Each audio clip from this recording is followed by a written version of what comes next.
Hey everyone. Hey guys. Welcome to another Travel Therapy Mentor video. Tonight we're going to be talking about the various therapy compacts, PT, OT, SLP compacts. We've made a video on the compacts probably 3 years ago now. I think it was before COVID, so it's been quite a while. So we want to do an update on that.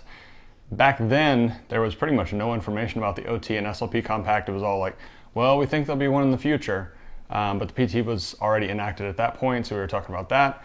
There's been a lot of updates on the the OT and SLP compact, and there's also been a lot more new states approved for the PT compact.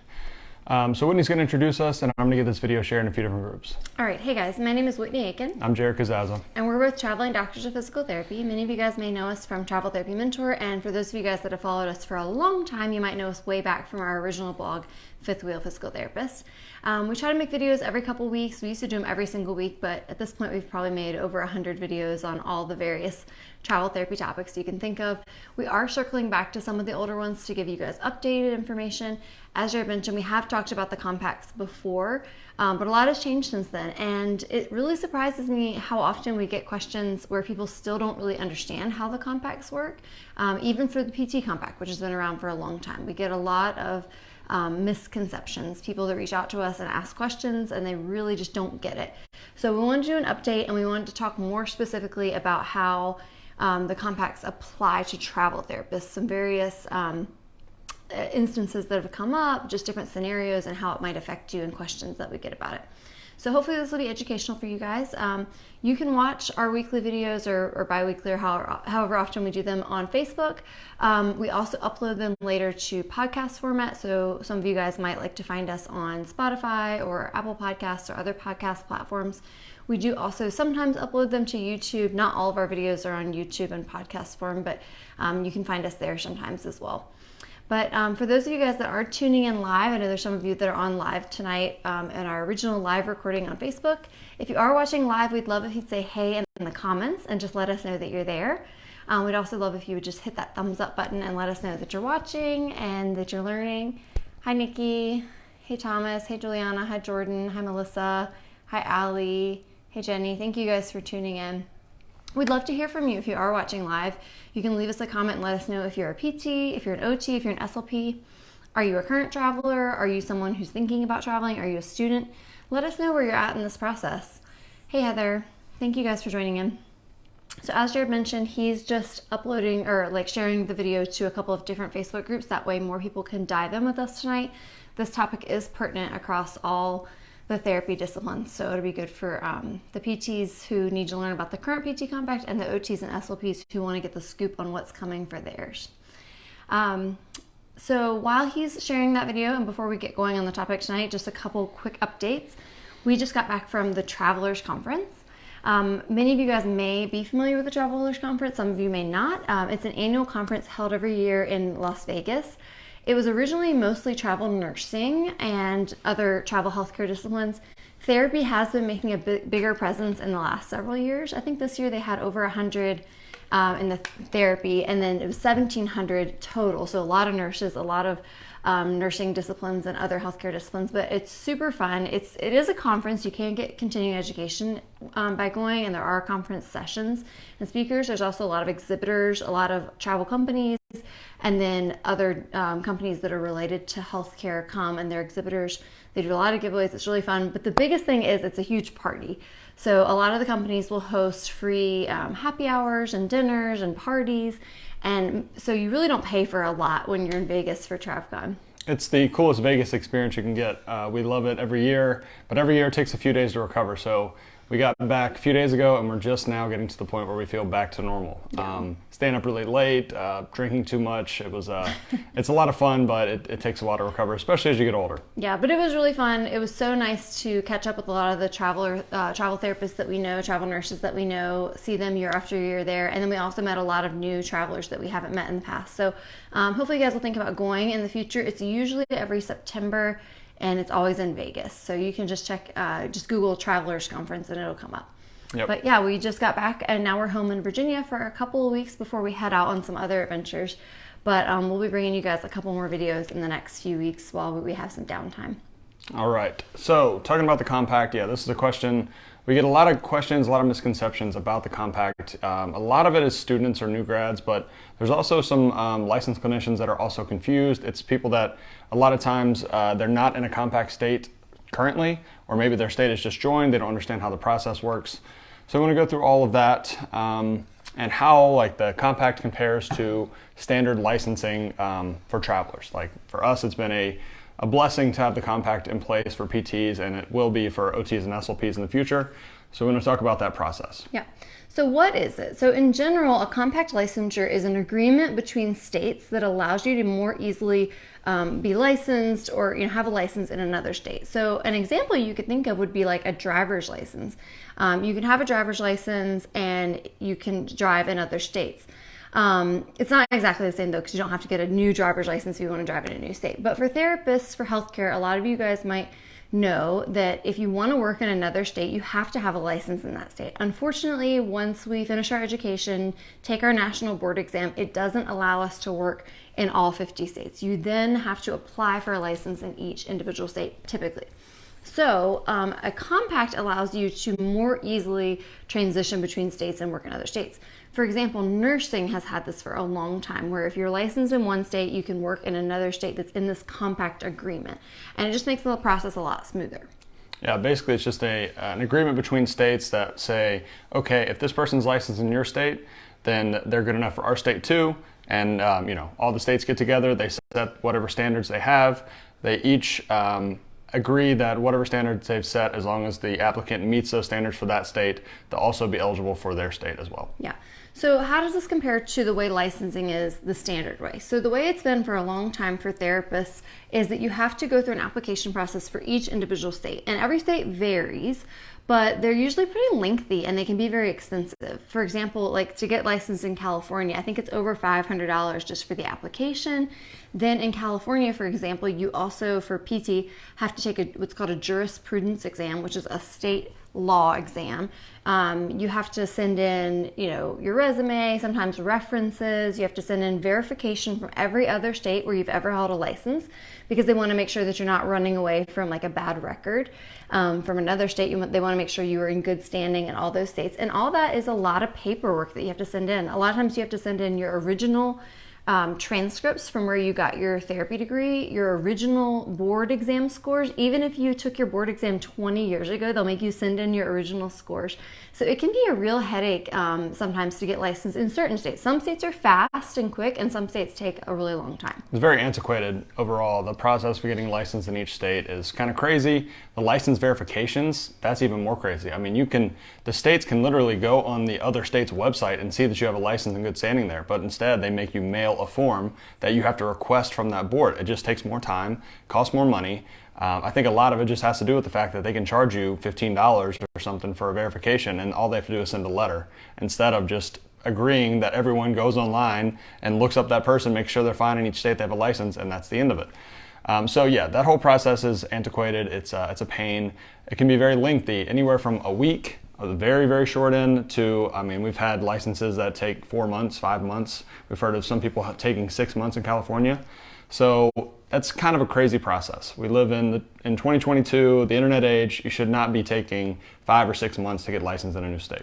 Yeah, so the PT Compact in comparison, or the compact licensure for the different disciplines, makes that process a lot easier, and we are going to go into detail about how that works in a little bit. But as we alluded to, physical therapy already has a compact, and that's for PTs and PTAs. OT is coming soon, and SLP is coming soon as well. So there is good news on the horizon, but we'll get into who's eligible and who's not, because unfortunately not all therapists in all 50 states are eligible. Yeah, so the people eligible, you're only eligible if your home state has already joined the compact. So we'll just start with PT, since OT and SLP are not actually issuing privileges yet. But for PT, if your home state, meaning the state that you have a driver's license in, so this is a question we get a lot, we'll talk more about this later, but the state that you have a driver's license in, that is considered your home state as far as the PT Compact is concerned. If you have a driver's license in a compact state and you're licensed in that compact state, then you're eligible to have basically really easy access to the other 24 states in the compact. There's, I think, 25, right? 25 currently in the PT, yep. 25 currently in PT Compact. So if you're in one of those 25 states, then you have very easy access to the other 24 states with that compact licensure. Yeah, and we're going to talk more in detail about this, but I don't think it hurts to say it more than once. It's extremely important to understand that if your home state is not participating, you are not eligible. You cannot just become eligible by applying for a license in a compact state. This is the hugest misconception. People say all the time, oh, I think I'm just going to apply for my license in Texas so then I can get access to the PT Compact. It does not work that way. You would have to move your home address to a compact state. Otherwise, you're not eligible, which we'll get into a lot more details about how that's probably not a good idea and not worth it. But just to lay the ground rules, if your home state is not participating, you are not and cannot become eligible until that home state starts participating. So that is the rule for the PT Compact. It's almost certainly going to be the same for OT and SLP. When these kind of compacts go into effect, they're a lot of times trying to cut corners, taking what has already worked for other disciplines and applying to the current compact legislation. So chances are it'll be the exact same. We often get people that they think, okay, my first license, I'm just going to get my first license in a compact state and then I'll be eligible. You're not eligible unless your driver's license is in that state. Or, like Whitney said, people will think, okay, well, my home state's not, but I'll get licensed in a compact state and then I'll be able to use the compact. Still not eligible. There's some recruiters out there that will tell you that you are eligible and they just don't understand. Either they don't understand or they're just trying to, they know they're not going to get in trouble if you take a job in a state like that, and there's a chance that you never get audited, and the compact never actually checks whether you have a license in that state or not. And in that case, then they just get you in a placement and they make money off of you, great. So either they're doing it nefariously or they're not well informed. But when you talk to the compact people themselves, they're very nice, very friendly people. They'll answer your call. They make it very clear that you need to have a driver's license in the state and a license in that state to be eligible for the compact. Yeah, we've definitely heard a number of things like that people said their recruiters told them, like, oh yeah, well, can't you just use your aunt's address in the compact state and say that that's your address and then get the compact? And it's like, well, you could try that, but if you get caught, there's going to be a lot of repercussions on your physical therapy license. You do not want repercussions on your license to practice therapy. Like, you can get in huge trouble. If you get in trouble with the PT Compact, they're going to put that back on your record for your license. You do not want to mess around with that. Same thing, like similarly with the tax home, which is different than your home, like your PT Compact situation, in terms of ways that you verify. But people will try to lie and say, oh, well, this is my home as far as my tax home. Well, if you get in trouble with the IRS, like it's on you. It's not on the recruiter. So don't mess around with that kind of stuff. So we're going to talk more in detail about that. Yeah, so the process for a new state joining the compact, like we said, there's 25 states currently issuing compact privileges in the U.S. They basically go through a tiered system where either they're not participating at all, they have no interest at all. There's some that have introduced legislation, so they'll introduce legislation for the state and it'll be voted on. Sometimes that vote passes, sometimes it doesn't, so that's the very first step of starting the compact process. If the vote passes, then they are in what's called they've enacted legislation, but they're not actively issuing licenses. Now, usually that process doesn't take that long, but sometimes it takes a long time, we're finding out, because, the compact's still very new. PT has only been around for maybe 4 or 5 years now. So there are some states that have been in that enacted legislation process for almost 5 years at this point. Yeah. So that's kind of crazy. So we're going to talk more about that, but let's start with first the PT Compact, and we'll go over which states are in it, which states are in other stages of the process. But for OT and SLP, you'll have to understand, like, these are the processes that PT has already gone through that OT and SLP are now going through, and we'll talk a little bit about that. So the important thing to do would be to go to whichever website that applies to you. So we're going to talk about the PT Compact first, and you would go to ptcompact.org. And you can read all the frequently asked questions and learn a little bit more about how it works. But what I always go to, and what means a lot to a lot of people, is the map. So the PT Compact map, the most important color is the dark blue. So once your state is dark blue on the map, you know that you're eligible to participate, and then you're eligible to easily and quickly get a compact license in any of the other dark blue states.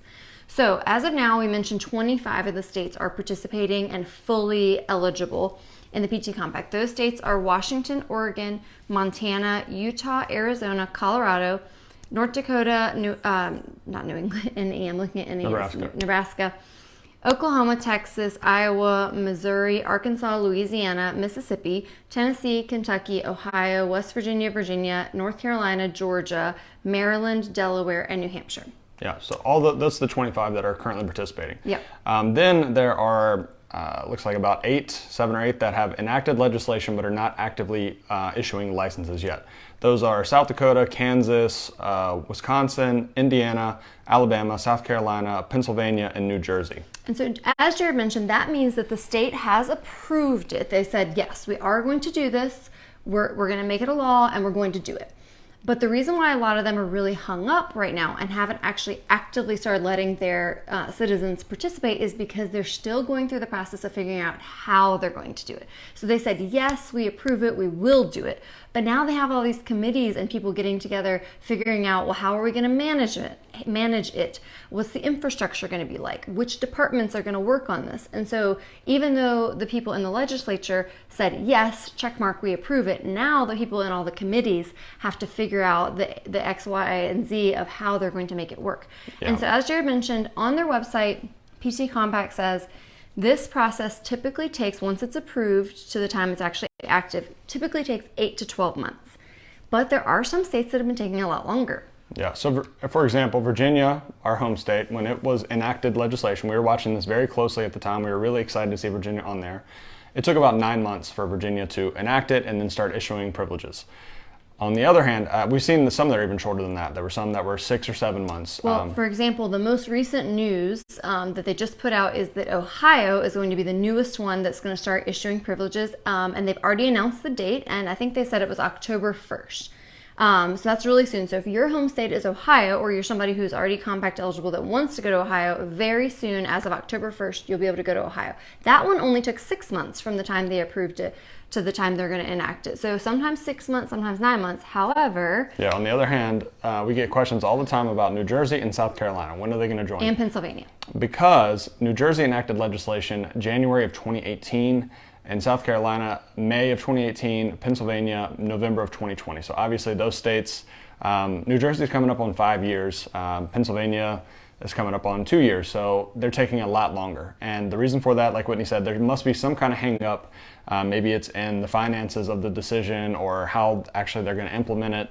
There's something going on there that makes it take forever. And that really stinks for people in those states because you get your hopes up and then you're just waiting around, and nothing changes.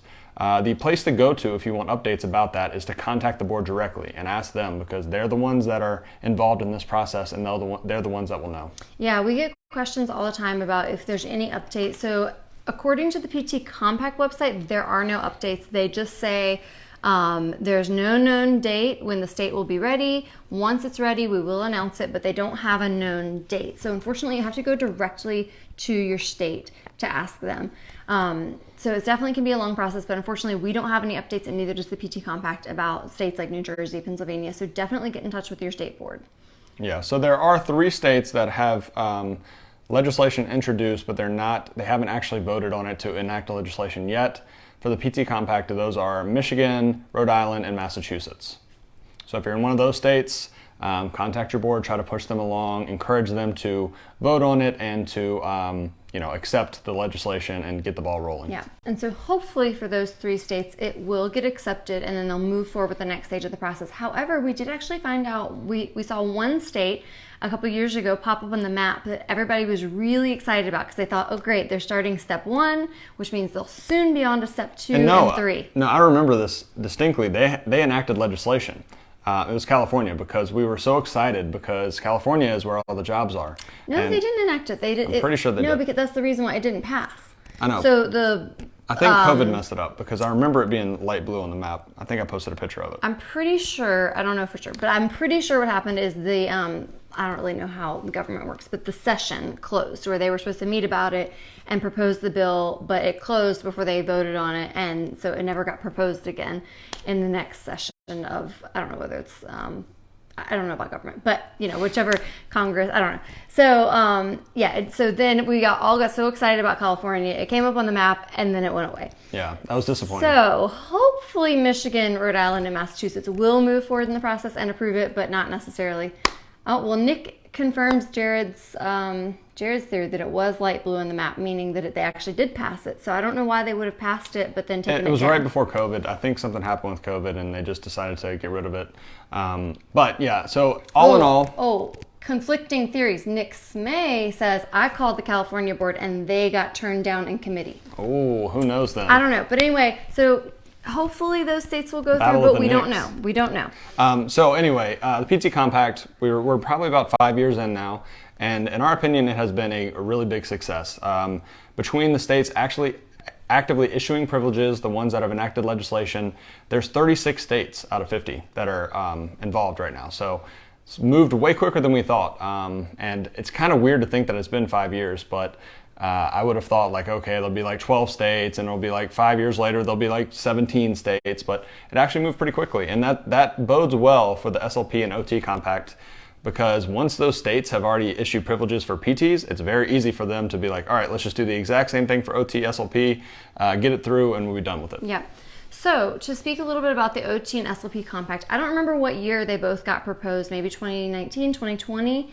It was 18 or 19 because we made a video about it in 19, and I think that had just been proposed recently. And so basically what they said was we have to get at least 10 states, I believe it was 10 states on board before we'll move forward with it. So they did get 10 states, and now they're way past 10 states. So the SLP Compact has 23 states that are in agreement that have approved it, and the OT Compact has 21 states.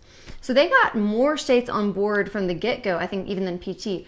But unfortunately, they are still in the process of working out what they call the infrastructure and the rules and the bylaws before they actually start issuing it to all 23 states. So currently, for SLP and for OT, 0 states actually have the compact privilege. So none of you guys are actually able to use it just yet. But when it does come time, 23 of the states have approved the SLP and 21 of the states have approved the OT. Yeah, so for SLP, they expect it to be active sometime in 2023.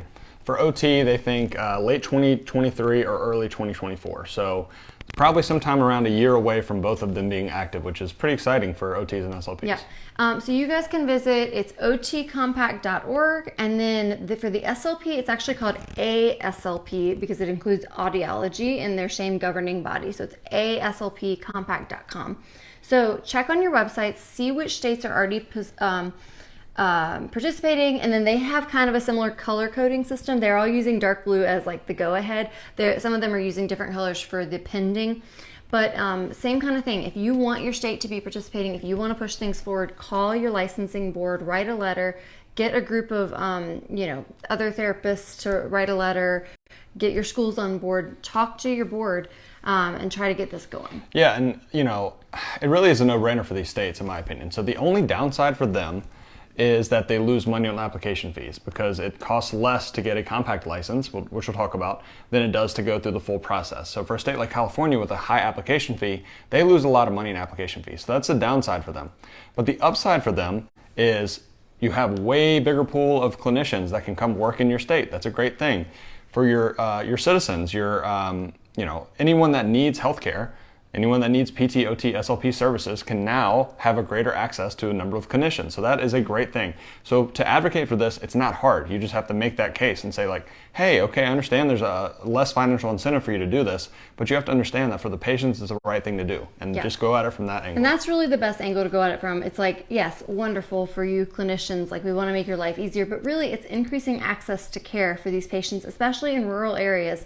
So like for PT, some states like Iowa, Missouri, Arkansas, Louisiana, where they may have trouble getting clinicians, they now have increased access to care because it is a compact state. So therapists can more easily go work in those states. It also helps for clinicians who are military spouses in case they need to work across state lines temporarily, more easily. Also, if you live on a border between 2 states, it makes it easier to work in one state or the other without having to get a full license in that second state. Yeah, because you have to think for travelers, a lot of these states, they don't have a lot of permanent staff. and they're a lot of times relying on travelers. Well, not many travelers, we know almost no travelers that have ever gotten a Arkansas license, for example, unless they specifically had family there that they were going to stay with or something for a contract. Not many people want to go to Arkansas. Not many people want to go to Oklahoma. There's some states where, like, unless there's a specific reason, a traveler's not going to get a license there. But if you have a compact license and that state's in the compact, and all of a sudden a job paying really well in the setting that you want pops up there, you might go there. So for the state, that's a net positive. And for the patients, it's obviously a net positive. Absolutely. So that's a little bit of an update on what's going on with the PT, the OT, and the SLP compacts. If you guys have any questions about each specific one, leave them in the comments. We will answer your questions at the end. Also, if you guys are learning from this video, we'd really appreciate it if you're watching live or you're watching the replay on Facebook, hit the thumbs up button. Let us know that you appreciate that you're learning something. So, as far as how it works and how the process works to apply for a license, as far as we understand, we think that the OT and the SLP compacts are going to be just like the PT compact. There's not full details on their websites yet, but there's a lot of indications that show it'll probably be extremely similar to the PT compact. So we're going to explain to you how the PT compact currently works. Yeah, so to be eligible, again, we're going to talk about this again later, but your driver's license needs to be in a compact state. You need to be also licensed as a PT or as an OT SLP in that same state that you have the driver's license in. If that state's participating, then you're eligible for the compact privileges. Once you have the compact privileges, you go to ptcompact.org to apply for a different state license. You don't go to the licensing board of that new state. So for example, if we have a Virginia license, we're part of the compact, our driver's license is here, we're eligible for any compact state to go work there. And for us, say we want to apply in North Carolina, we would go to ptcompact.org and initiate the process from there instead of going to the North Carolina Board of Physical Therapy website like you would normally would for a full licensing process.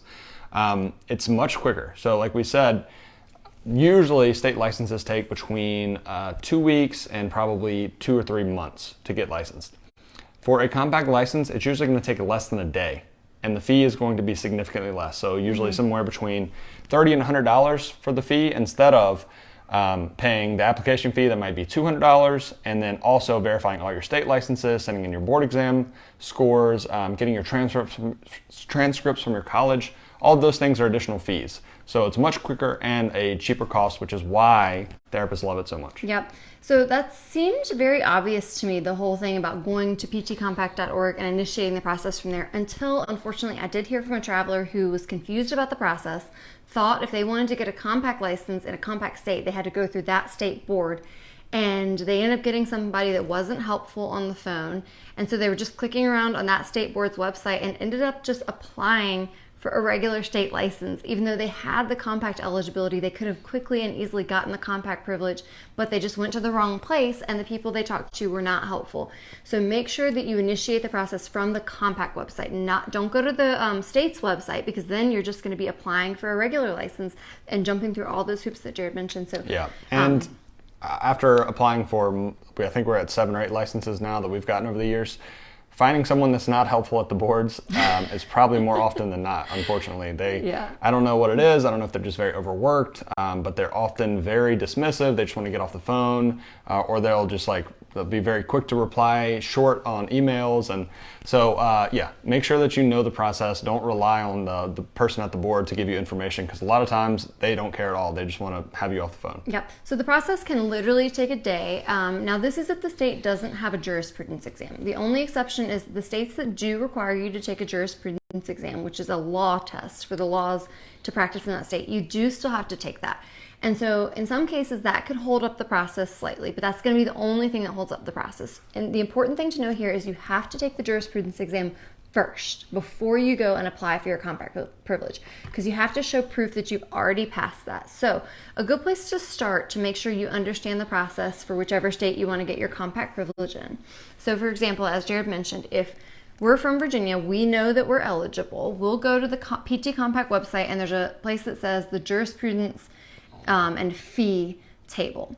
And we'll scroll down to whichever state that we might be interested in going to.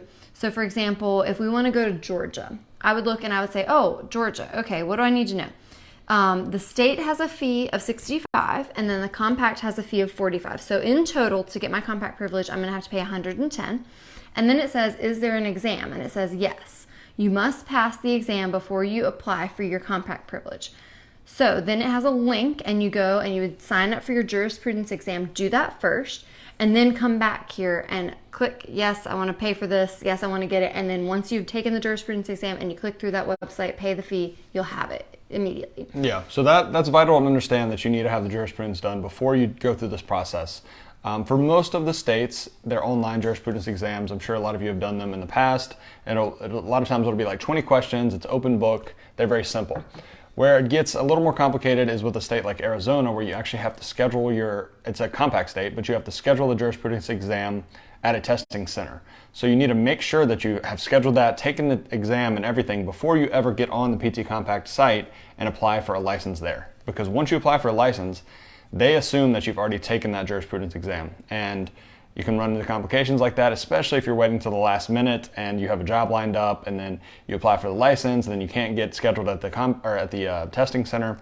You run into a lot of issues that way. So just make sure that you get that done first. Yeah, and I'm looking through, just like glancing through it, and I think that Arizona might be one of the only ones that you actually have to go and do in person as far as the compact. Now, yeah. California also does make you, and Florida makes you, but right now they're not participating in the compact. Michigan does too, but they're also not participating. But it looks like the majority of them, you would do it online, so it would be very quick. You could probably do it the same day and not have to wait. But if you do have to schedule it at an actual testing center, the way that you take like your board exam, that could take a week or two, but it's still not going to be months the way that a regular license could be. And again, it's going to be somewhere between like $45 and $110, not hundreds of dollars. So way quicker process. So that's the process. Go to ptcompact.org for PTs. We assume that the OT and SLP will be exactly the same. Go to their compact website, make sure you have your jurisprudence done, go through the quick process, pay whatever fee it is. Usually it's $100 or less, and you'll be licensed probably in just a couple hours. So yep. Very easy process. Another really great thing about the compact is that for renewals and for CEUs, you only have to maintain your home state license. So this is an issue that a lot of travelers have. You might have 7, 8, 9, 10 licenses. I think I know one traveler that had like 14 licenses. If you have that many licenses, you're trying to maintain, and especially if you're an assistant and the jobs options are low and you want to keep all your state licenses active so you have the most options available to you, that's a pain because each one has a different renewal date. The CEU requirements are different. So you're trying to do things to make sure that you're meeting the requirements for all 14 states, and that can get out of hand pretty quickly. For the compact, on the other hand, you could be licensed in all 25 states that are in the compact, but you only need to maintain the requirements for your home state in order to maintain all of those compact licenses. Yep. So that makes it extremely easy to maintain multiple licenses that are all in the compact. Definitely makes it a lot easier, and it has the same renewal date. So you do actually have to renew your compact privileges, but you just renew it at the same exact time that you renew your state license, your home state license. So for us, we would just renew our Virginia license every 2 years like we normally would, and we only have to report CEUs to them or follow their CEU guidelines. And then once we go and we complete our Virginia renewal, then we'll come back via Virginia Physical Therapy Board. Then we'll come back to the PT Compact and renew any of the other compact privileges that we also want to renew, but you can't do it until after you've renewed your home state license. But it's still a very quick and easy process. You don't have to report CEUs or follow their CEU guidelines at all. So all in all, a much easier process for travelers. It really makes our lives easier, but it's not all positive. So there is one downside that we found during COVID of the compact, and we'll talk about that in a minute. Yep. So if you guys have any questions, feel free to leave them in the comments. Again, if you are getting any value out of this, we'd love if you'd hit that thumbs up button. We appreciate it. So for the most part, we get asked, does having a compact make being a traveler easier? Absolutely. It makes it easier in a lot of ways. So one way that it's going to make it easier for you guys is it's going to help your job search process. So the way that job searching usually works as a travel therapist, we generally recommend that you don't apply for a travel therapy job unless you already have the license in that state. There's multiple reasons for that. First is a lot of jobs won't even interview for a job if you don't have the license already. Two, even if it's a quick license state, all kinds of issues can pop up. We know people that try to get licensed in a state, it only usually takes a week or two, and it ends up being 2 months. They already applied for a job, they were supposed to start on a certain date, and then it gets pushed back several weeks. Not only does that stink for you as a traveler, it really stinks with the facility and the patients because they're expecting you to be there.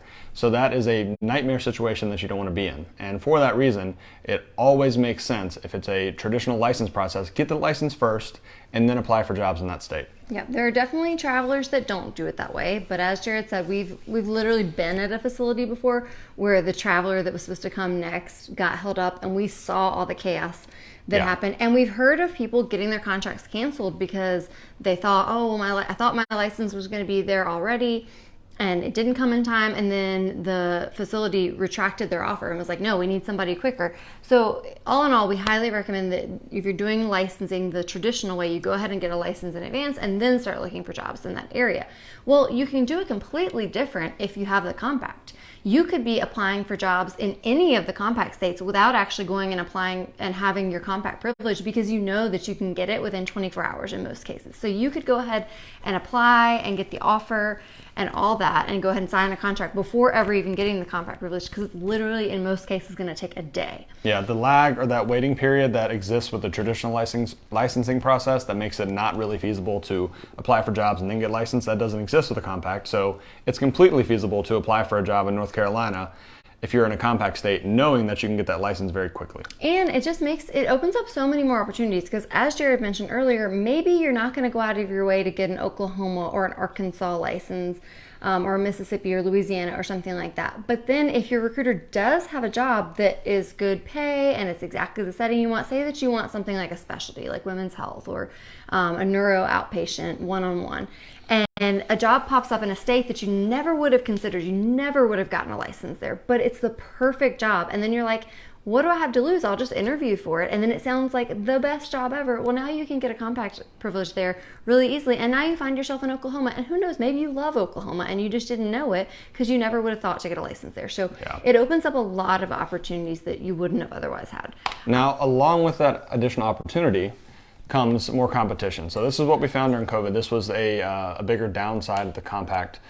There weren't that many jobs open at the time. We've talked about this a ton. I think most of you guys were around during that time, but if you weren't, there was a time when there was 50 or less PT jobs open in the whole country for travelers. And what that meant was any job that opened, no matter how low it paid in a compact state, was instantly bombarded with 50 plus applications. And that meant that the competition for those jobs is insane, which means that they can lower the rate and they'll still get a lot of applications. And in some ways the competition is good, but in a lot of ways it's not, because for people that only have that one state license, well, now everyone from the compact is applying for that state for those jobs, whereas that person might need a job in that state and now they can't get it because there's so many other applicants. So that is one potential downside. We also have run into situations, we've gotten some messages from people that are working in a compact state through a compact license, and there are still some quirks, I would say, with some insurance companies about whether or not the compact license is a real license and they can bill through these insurance companies. I think it was Arizona, right? There was a couple states. So there was an issue in the beginning, especially the first year or so, I'm pretty sure it was with Arizona. all Medicare. So Medicare and Medicaid basically came back and they were having therapists bill, just like they normally would. They were credentialing them and saying, oh yeah, they have a license, but it's this compact license. And then Medicare came back and was like, we don't recognize this compact license. They're not actually licensed in the state. And so that essentially made you, not worthwhile to that facility, because it's like, well, if they can't bill for your services under your license, then you may as well not have a license. So there were certain instances where some facilities were saying, we won't take you on a compact license. We'll only take you if you have an actual regular license in the state. Or there were some where they were already there and they were saying, we'd like for you to now apply while you're here. We'll work around it for a little while because you're already here, but we need you to go through the application process. Yeah, or they would say, okay, you can come here on the compact license, but when you get here, you have to initiate the process to get the actual license, just so it's easier with insurers. Yeah. And that's a pain for the traveler because, what's the point of the compact if it isn't actually recognized by insurance companies? So I think for the most part, that has been, that's done now. I think that was mostly 2019, 2020. Yeah, so Medicare now is recognizing it, Medicaid, but we are still hearing, just as recently as last week, that some places are still asking them to get the full license. And we don't know if that's just a CYA kind of thing, just covering themselves, or if there actually are certain insurances that are still pushing back, but it's definitely very rare. Yeah, definitely rare, because I can only remember this one message in 2 years now. So if you go to a facility like that, chances are you can get around that at this point, because the compact's not a new thing necessarily anymore. It's been around 5 years, and you can be like, well, there's no reason insurance shouldn't take these privileges. I went through the whole process. I've done what I needed to do chances are they'll work it out, but you might run into that occasionally. Yeah, and so we pretty much only found this with like outpatient PT clinics where they're billing like certain insurances. We never really heard of it with any other settings, so hopefully we won't run into that, but we have heard of it occasionally. So a question we get a lot lately, which it's funny to us because we'll get students and new grads that will say, do I have to be in a state that's eligible for the compact for me to travel? They'll say, I really want to be a traveler, but my home state's not in the compact, so I guess I just can't be a traveler. Yeah, and it's kind of like now we laugh because there's a lot of new travelers that just started after COVID and the pay rates are much higher than what we're used to. And they'll say things like, well, this job's not paying that well. And we look at the contract and it's higher than we ever made when we traveled back in like 2016, 2017. So it's kind of funny, but it's the same thing. Like, yes, you can definitely still travel. People have been getting the regular licenses for decades, forever. We got tons of licenses over the length of our travel careers. OTs, SLPs have to get licensed in every state. So if you're a PT that your home state's not part of the compact, yes, it's a little bit of a pain, but it's not the end of the world by any means. And chances are your home state might join. So just get licensed in like California. That's not probably ever going to join the compact at this point.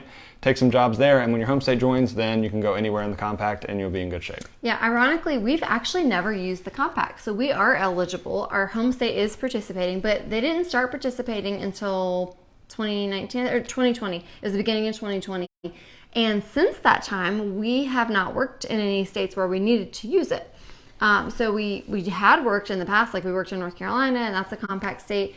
We got licensed in Arizona, didn't end up working there, but that would have been a compact state if they'd had it back then. But ever since we became eligible, we just haven't gone to any compact states. We went to Hawaii and we went to Alaska, and so we applied for the regular licenses there. So we've actually never even used it. So in 7 years of traveling, we've never used the compact. So you can absolutely still be a traveler. Yes, it's a slight bit more of a hassle, but it's really not that bad. Yeah. This does make it that much easier, but it's not the end of the world. And even if you're somebody like us who's compact eligible, you might still want to go to some of those states like Hawaii, Alaska, California, Florida that aren't participating. So you'll still have to apply the regular way. Yep. Another question we get very often, which I think we've already beat this horse, but we'll cover it one more time, is can I be eligible for the compact just by getting a license in a compact state? No, you cannot. It needs to be your home state. You need to have a driver's license there. You can move your home state. You could move to a different state, set up a whole new residency, get your driver's license there, get licensed in that state, and then you would be eligible. The question is, who's actually going to do that? And is it worth it? It's a hassle. You could take 2-3 weeks, a month to move all of your stuff to a new place, establish a whole new residence, and I don't think it's feasible to do that just to be part of the compact. So a lot of people might look at it like, well, I'm going to be a traveler anyway, so like I don't really need to like maintain a real permanent residence. So why don't I just change my driver's license to my brother's house or my aunt's house or whatever, and then they're in a compact state, so then I'll be compact eligible. Yes, in terms of the compact, it could be that simple. If it doesn't bother you, if you already, say you graduated college and you're not moving back to your parents' house anyway, and it doesn't bother you to move to somebody's house and call that your home state, yes, you could do that in terms of just the PT compact. But where it makes it more complicated for travelers is that could mess with what's considered your tax home. Unfortunately, the rules for tax homes in terms of the IRS are not as lenient. The PT compact, they're like, you know what, all the verification we need is a driver's license. Show us the driver's license, you're good. As far as your tax home goes, for the IRS, not that easy. It has a lot more to do with where you've earned income, where you've conducted business, where you return to on a regular basis. There's a lot more steps to verify that you have a tax home somewhere.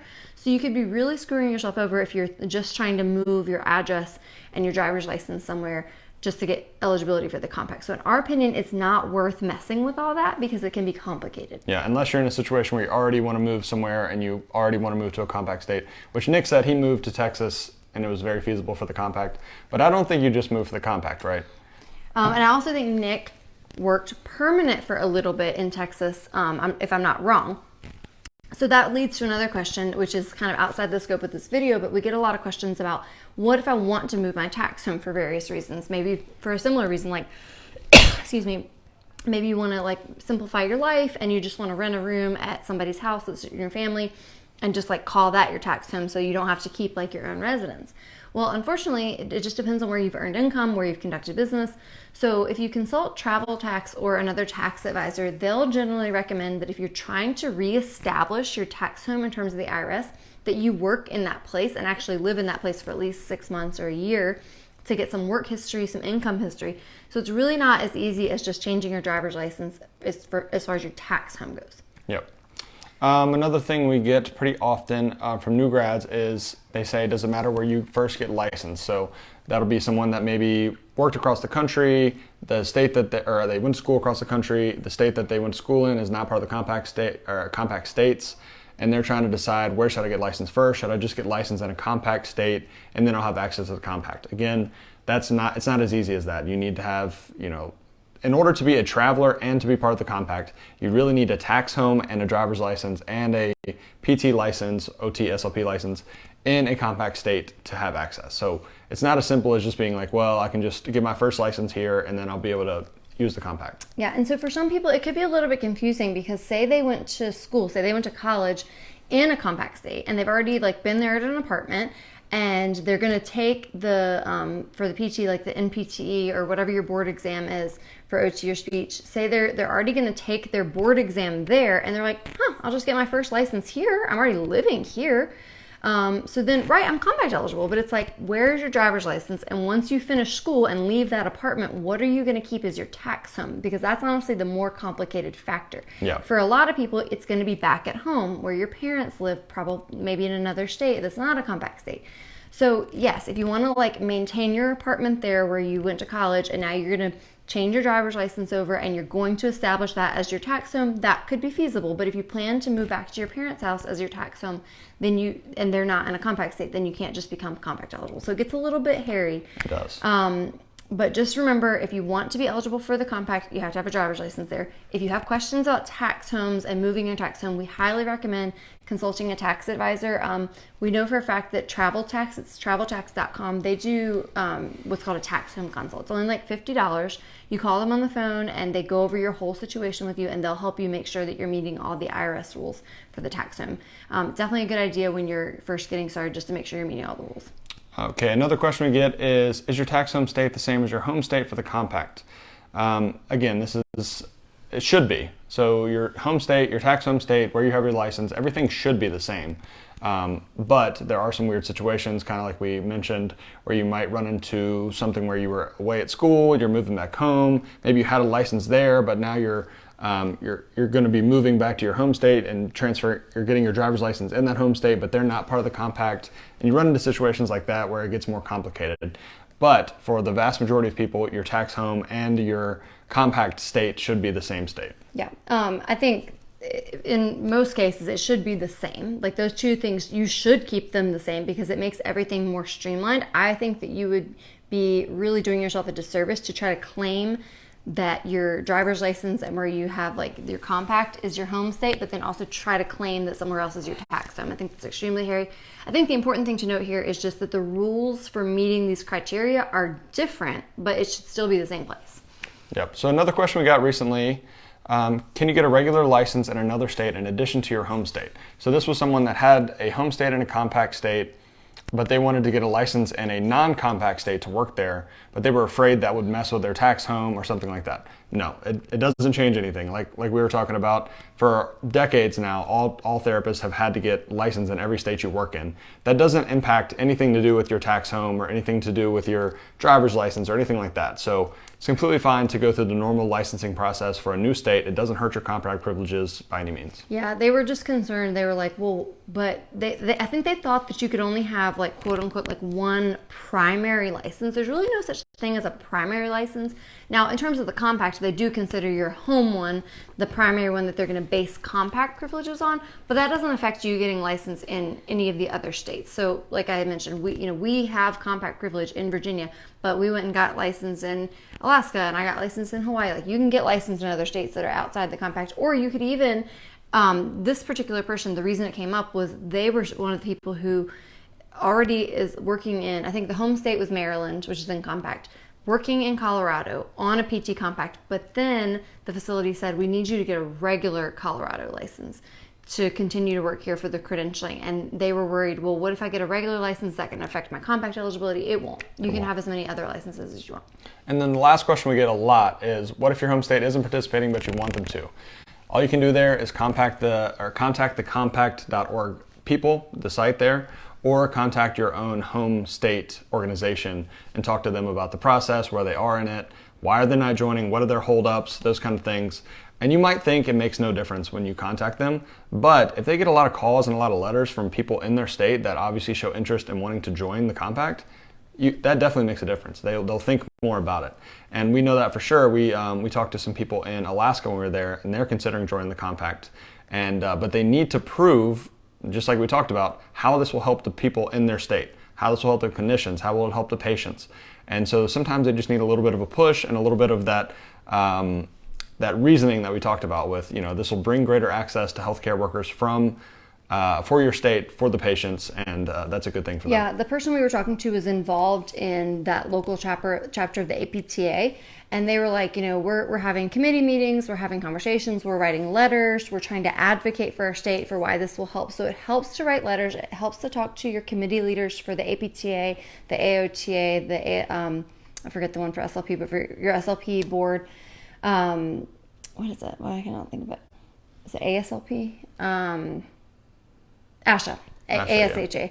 So it really does help. So if you're either trying to get the OT or the ASLP one pushed forward quicker, contact them. Or if you're just trying to get your state to join in, they're not participating yet, contact them. For our PT friends out there that are not so patiently waiting on New Jersey and Pennsylvania, just keep calling, keep writing letters. South Carolina. Just keep contacting them and hopefully it'll help.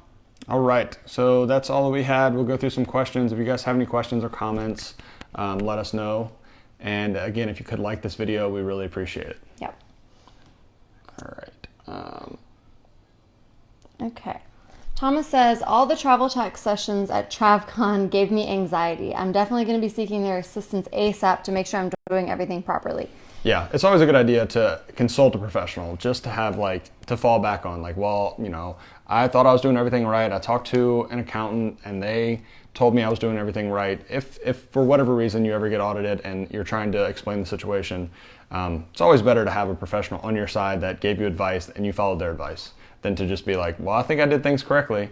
And I'm one of those people that's very do-it-yourself, but in this situation, it's kind of crazy to do it that way, because if it gives you anxiety or it makes you a little bit worried, then just talk to a professional and get it set up the right way. Yeah, we never really moved our tax home. It was pretty much just always, our home that we grew up in. It was pretty straightforward. But now knowing that Travel Tax offers this $50 tax home consult that you can sign up for online, that seems like the easiest thing in the world to me, a no-brainer. If you're about to be a travel therapist, sign up for a tax home consult with them, talk to an expert for $50, make sure you got everything squared away, they'll help you through the process, and then you'll move forward with confidence knowing that you're doing it the right way. Yep. Sarah says, what if someone rents a I think she meant room, probably. Room? I'm not sure what you mean, Sarah. But assuming maybe that you mean rent a room, as your tax home, well, it would still be the same thing. So wherever you're maintaining your tax home, that's where your mail goes. That's where your car's registered. That's where you have a driver's license. This is going to be your tax home, and it's going to be your home state in terms of the compact. Yeah, you have to remember, whether you're renting a room or you own a house or you're renting a whole apartment, that's still your tax home. Wherever that place is, where you have all of your business connections, your ties, all of that stuff. You have your driver's license there. You have your bank accounts there. All of those things, that's your tax home. And ideally, that is also the place where you have your driver's license, where you're part of the compact if your home state's eligible. Yeah, let's see if she clarified it all. She did not. But yeah, and so I don't know if she also meant renting a room, for the example of somebody who's in college and you have an apartment, but then you still have a lot of your ties back at your parents' house. That's when it gets a little more tricky. We recommend just consolidating all that stuff in the place that's going to be your tax home. Again, talk to Travel Tax. They'll explain that all to you, but a lot of it has to do with maintaining all those business ties, keeping it all in the same place. Enrique says, is there a practice limitation if I have compact privilege rather than a regular license? That's kind of a little bit what we talked about. There shouldn't be any limitation at all. And I think in the future, there will not be. But there are situations where either the clinic or an insurance company has an issue and they just would feel better if you have the full license. I think a lot of times the therapist can get out of that, but there are situations where they might insist, and maybe they even like give you some kind of compensation to apply for it, and then it's just the hassle. And so if it is a situation like that where you're on contract and they really want you to get the regular license, as long as it's feasible and it's not a big deal, probably just go ahead and do it. But there shouldn't be any difference, and I don't think there will be in the future. Yeah, and in terms of your actual scope of practice, like what you can perform, as long as the state has recognized that they're accepting your compact privilege, and you've taken, if they have a jurisprudence exam, to show that you know all their laws, then they're recognizing you as a full clinician in their state, so you can do everything under the scope of practice that you would do with a regular license there. Nick says the northwest part of Arkansas is actually really nice. We've never been to the northwest, but I have heard that it's pretty nice. I think that's the part that's more mountainous that people told us mountains about. And lakes. We went to the hot springs there, but we didn't do a whole lot else. But just an example of somewhere that it's not necessarily a hot spot on people's radar, like California and Oregon and Washington and Texas. Allie says Texas PT approved the compact, but the OT rejected the compact, and they won't look at it again for a few more years. Wow. That's really odd because of all the disciplines, I feel like PT and OT are usually right on board with each other, and so I feel like they would follow in suit with the PT. I feel like SLP is like not necessarily as associated, but that's a huge bummer. That is crazy, and I think that Texas for the PT compact was one of the first states, so that's kind of hard to believe. Hopefully they change their mind. Maybe if enough people make a fuss about it, they'll change it. It says Texas joined. Yeah, they joined in 2017. They enacted the legislation, and they started issuing in 2019. They were one of the very first for PT, so that's really surprising for OT. Nix May, getting licensed in California, though, is way easier than it used to be. You don't have to send a verification of every state license that you're licensed in. Really? Nice. Okay. Wow, we didn't know that. Progress. Yeah, that's really nice. I think every state we've ever applied for, we had to send all of our verifications, but which is nuts. Yeah. Okay. Sorry, I don't know how to pronounce your name, but Drumil Patel says when will Alabama join? So for the PT compact, let me see if I have any updates about Alabama. So it says Alabama enacted the legislation in March of 2021. So that would only put them at 6 months. And so they say... No, that would be a year and 6 months. Oh, sorry, that was last year. Yeah. So Alabama could be one of those, unfortunately, that just takes a little while. Like, unfortunately, New Jersey has been taking like 5 years. But their blanket statement is it usually takes 8 to 12 months. So your best bet would be to call the Alabama PT board and find out a little bit further. Also, if I have a house in Alabama and I move out to Georgia, then is the compact license and Alabama license enough to practice in Georgia, or do I have to have the Georgia license? Foreign trained PT, it's tough to apply and get a separate Georgia license. Also, do I have to be a travel PT, or can I take permanent position in Georgia in the above situation when Alabama starts compact privileges? So to answer your question about whether or not you can practice in Georgia with your Alabama license, no. As of right now, you would have to get your full license in Georgia because Alabama's not participating. It is a bummer. I do know that it is harder to get licensed when you're a foreign trained PT. You can get a permanent job there. That would probably actually be recommended because it is harder to be a traveler when you're foreign trained, because oftentimes if you do need a work visa in order to practice at a clinic, a lot of the travel companies will not be able to sponsor a work visa. Whereas if you apply to a permanent job, even if you don't plan to stay there forever, I mean, maybe it's just 6 months or a year, they might be willing and more able to sponsor your work visa in order for you to work there. So you probably will have an easier time if you take a permanent job. Yeah, well, hopefully Alabama will join soon. You won't have to deal with the Georgia license. Yeah, that would be nice. Okay. Okay, let's see if we have any other questions that popped up.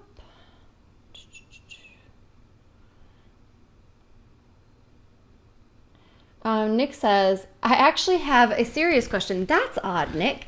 Thank you for a serious question. He says, should I let my Georgia and North Carolina license expire and then just use the compact privileges if I want to work there? It seems like that would save money by not renewing those licenses every 2 years. This is a very good question. That is what we did. So we had licenses in North Carolina, Arizona that were still active, and they're part of the compact now. So we let those lapse, and if we ever go back there, we're just going to use compact privileges for those states. As far as we know, that's completely fine. There's no issue with that at all, as long as you go back through that same process, retake the jurisprudence exam, sign up through the compact website, you should be fine. Allie says, good day. As a foreign trained therapist who graduated more than 30 years ago, applying for new OT licenses is a nightmare. But I recently got a license to work in Utah in one day. Wow. That's incredible. I can imagine, one, to your first point, that would be a nightmare. Two, how did you get it in one day? Yeah. That's incredible. Especially, maybe they didn't ask for your old transcripts or anything, because I can't imagine you got all that in one day. All right, let's see if there's any other questions here. Yeah, the quickest we've ever heard of anybody getting a regular license the traditional way in any state was like a week. Yeah. Not a day. All right, oops. Let's see if there's any more questions. I think they made the screen smaller where it shows the comments. It's like... It's got this star thing at the bottom now, so it's hard to read. Okay, go down from there. Thomas says, also it's great to finally meet you in person. It was great. Yeah, it was great to meet you. We met Thomas at TravCon this past Yeah, it was great to meet so many new people in person this year. Okay, Nick says, Nick, my home state is in Iowa, and then Nebraska is part of the compact. I was also fully licensed in Nebraska, so when my Nebraska license was ready to renew, I just made my Nebraska license inactive and I purchased the compact. Yeah. Yeah, that's the way to do it. Jenny says, mention how FSBPT keeps track of our compacts. I looked, but my Oregon compact isn't there. Do you know why? So I don't exactly know the relationship between how FSBPT keeps track of the compact versus the compact website, because we actually haven't used it yet. I don't think they really keep track of it. I think that's a separate thing where the PT Compact is the one in charge of all of it, which is why you go to their site to apply for the privileges, but I'm not exactly positive on that. Yeah, because it seems like you would only go through the FSBPT if you needed to like do a jurisprudence exam through them, but if you don't need to do anything through them, and you don't have to send in your FSBPT scores or anything like that. So I don't know why they would track it, but I could be wrong. I don't really know. So when you say you looked in the Oregon Compact isn't there, is that you mean on the Oregon website or on the FSBPT website? Yeah, it seems like it would all just be tracked on the PT Compact website. But again, we don't know for sure because we haven't used it. Eric says, I came late, sorry. Have you touched on crisis response contracts? Do they go through the same process for licensing? Also, I'm in New Jersey, frustrated face. Yeah. So, sorry about New Jersey.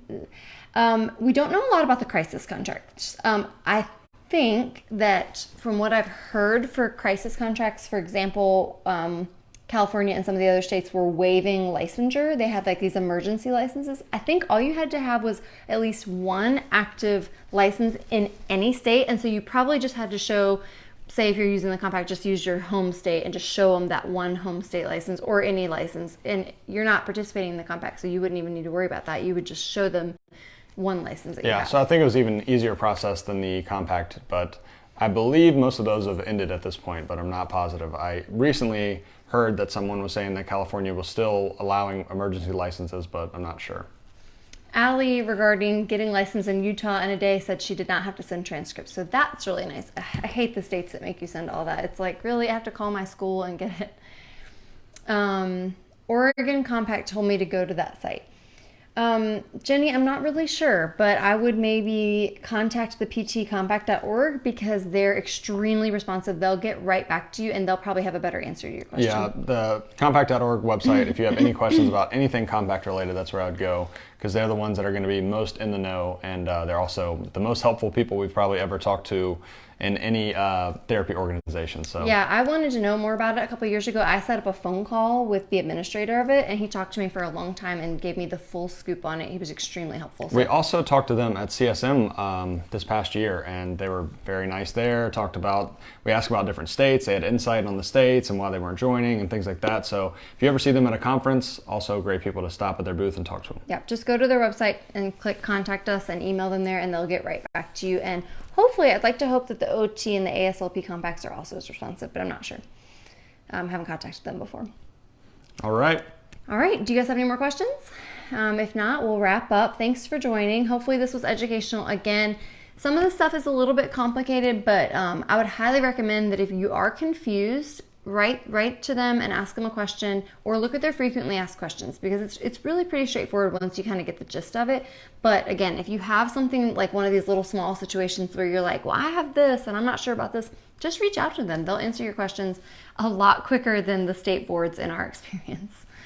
Anne says, I don't have a specific question. I just want to say thanks for hosting this. It was super helpful. Well, I'm really glad to hear that, Anne. Thank you. We try to bring you guys information. We try to do these long videos to go deeper than just the superficial answers. So if you're somebody who's watched this all the way through, in the future, there's a very good chance that if one of you asks us on Instagram or Facebook or email a question about the compact, I'll probably answer your question in a couple of sentences, and then I'll send you this video and the article that I spent like an entire 8 hours writing. I think the article is like 3,000 words. Oh, I'll link to that too, because some people prefer to read it instead of watching it in a video format. But we try to go really in depth and explain all the nuances to you guys instead of just giving you short answers. It also saves ourselves time in the future so we can refer back to the video, which is really nice. Yeah, so hi future self, sending this out to those of you that ask questions. Yep. But yeah, hopefully it was helpful to you guys. Let us know if you have any questions. Send us a message.